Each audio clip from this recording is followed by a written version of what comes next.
Of course, there is the fiery letter from Jubilee to the judiciary that I was talking about. The judiciary is yet to react to that letter from Jubilee. And earlier, our very own Sophia Onuna had spoken to the Jubilee's Secretary General Raphael Tuju. We're going to bring to you that soundbite shortly.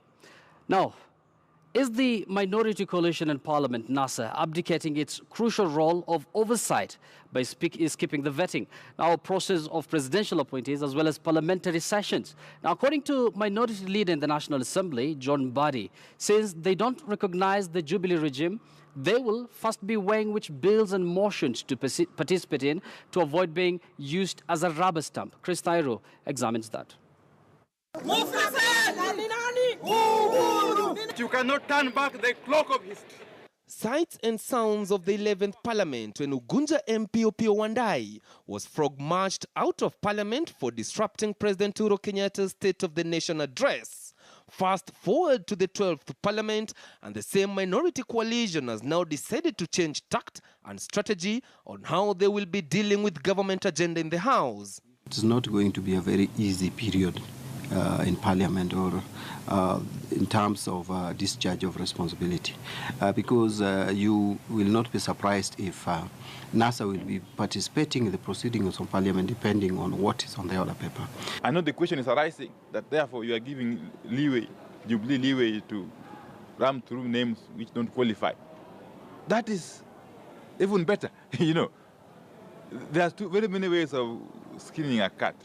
Apart from skipping the vetting sessions of those appointed by the executive, the minority side insists it will not be interested in giving its input to bills and motions sponsored by the Jubilee administration, which begs the question, are they not abdicating their oversight role? So which Kenyans shall we be letting down?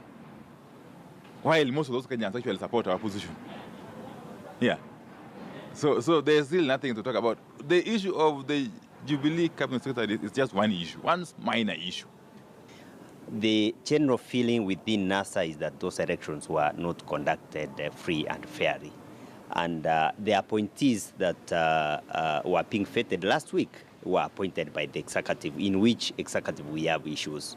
The opposition in any democracy is mandated to put the ruling party on its toes and challenge its policy in Parliament. Many are now at a loss as to what will happen if there is no body or position to oversee the government and other alternative policies. According to the leader of majority in the National Assembly, Aden Duale, the absence of members from the minority side does not hinder Parliament from performing its legislative duties. You know, this is an opposition which has no head and has no tail, both in the House and outside. Because this is an opposition which has taken its seats as a minority in the legislature. They occupy offices in Parliament.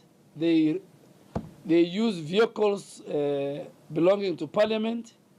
They draw allowances, responsibility allowances, from Parliament. To bring this country back to normalcy and to have sanity prevail, you need serious discussion around, first, the executive. Two, we need what we have talked about regarding the electoral justice, regarding the reforms that we are demanding.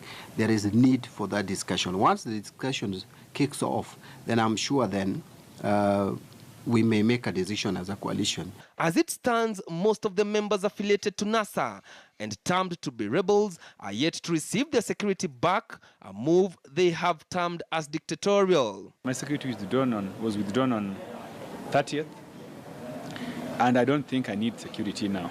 Now I'm fine. I am used to running my own things without security. In fact, I have come to realize that the police are a source of insecurity.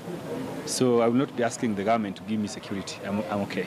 Now they want to make it as if, you know, this issue of security is a preserve of, you know, those who are in good terms with the government, and those who are against the government, they should not be given security. That is discrimination and is unconstitutional.